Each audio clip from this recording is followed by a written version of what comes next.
Hello children, आज English literature for class 6 में first lesson इसका पढ़ाने जा रहा हूँ। ये पोएम है फर्स्ट लेसन में, द ट्रू ब्यूटी।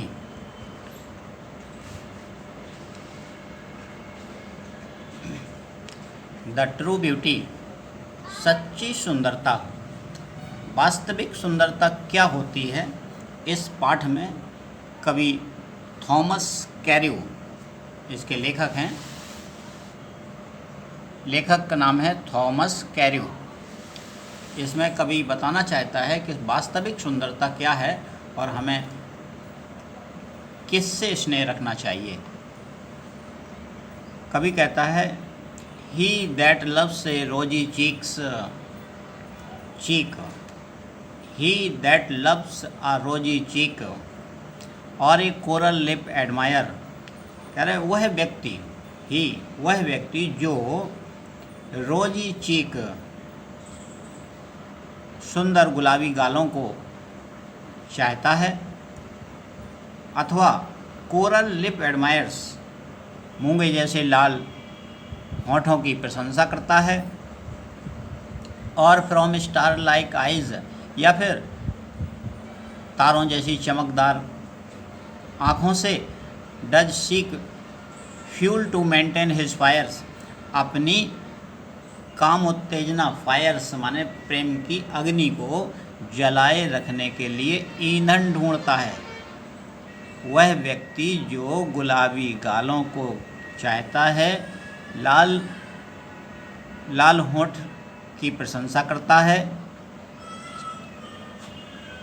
तारों जैसी चमकदार आँखों में अपने प्रेम की अग्नि को बनाए रखने के लिए ईंधन की तलाश करता है, उसके साथ क्या होता है, as old time makes these decay, जैसे वृद्धावस्था आती है अर्थात उम्र जैसे जैसे बढ़ती है, दीज डिके, ये सुंदरता समाप्त हो जाती है। So his films must vast away, इसलिए उसकी जो प्रेम की अग्नि थी वो समाप्त हो जाती है। लेखक यहाँ कहना चाहता है कि जो व्यक्ति शारीरिक सुंदरता से स्नेह करता है, उसका ये स्नेह उम्र के साथ समाप्त हो जाता है। बढ़ती हुई उम्र के साथ अर्थात वृद्धावस्था में उसका ये प्रेम समाप्त हो जाता है, क्योंकि वो तो बाहरी प्रेम करता है, उसके अंगों से प्रेम करता है, और बुढ़ापे में ये अंग सुंदर नहीं रहते, इसलिए उसकी सुंदरता भी समाप्त हो जाती है और उस व्यक्ति का प्रेम भी समाप्त हो जाता है। इसलिए कवि ये कहता है, जो बाहरी शारीरिक सुंदरता से स्नेह करता है, उस समय के साथ उसका प्रेम समाप्त हो जाता है। Next para, but a smooth and stead fast mind, लेकिन एक सदाबहार स्मूथ और गुणों पर आधारित मस्तिष्क, गुणों पर आधारित प्रेम, जेंटल थॉट, अच्छे विचार, एंड काल्म डिजायर्स, अच्छी इच्छाएं, शांत प्रिय इच्छाएं, hearts with equal love combine, और समान इक्वल लव, समान प्रेम की जुड़ी हुई भावनाएं, यानी प्रेम करने वाले जो दो लोग हैं दोनों ही बराबर प्रेम करें। काइंडल नेवर डाइंग फायर्स, इस प्रकार के गुणों पर आधारित जो प्रेम होता है वो आग कभी समाप्त नहीं होती, अर्थात गुणों के आधार पर प्रेम समाप्त नहीं होता।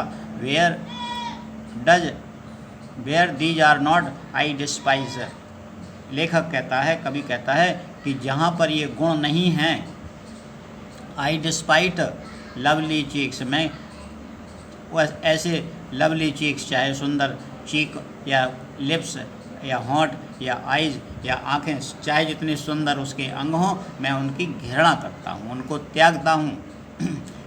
फिर से एक बार लेखक इस पैराग्राफ में कहता है कि सुंदर विचारों पर आधारित अच्छे विचार, शांत प्रिय इच्छाओं पर आधारित और दोनों के प्रति दोनों के हृदय में बराबर प्रेम की भावनाओं पर आधारित प्रेम ये कभी समाप्त नहीं होता।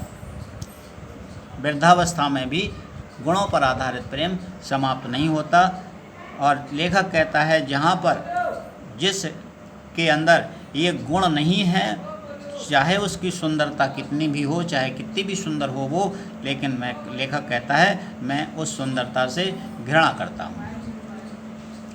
पहले पैराग्राफ में बताया कि शारीरिक सुंदरता पर आधारित जिनका स्नेह होता है वो बुढ़ापे में समाप्त हो जाता है। दूसरे पैराग्राफ में बताया कि शारीरिक सुंदरता पर नहीं बल्कि गुणों के आधार पर जिनका प्रेम होता है, वृद्धावस्था में भी वो प्रेम कभी समाप्त नहीं होता है।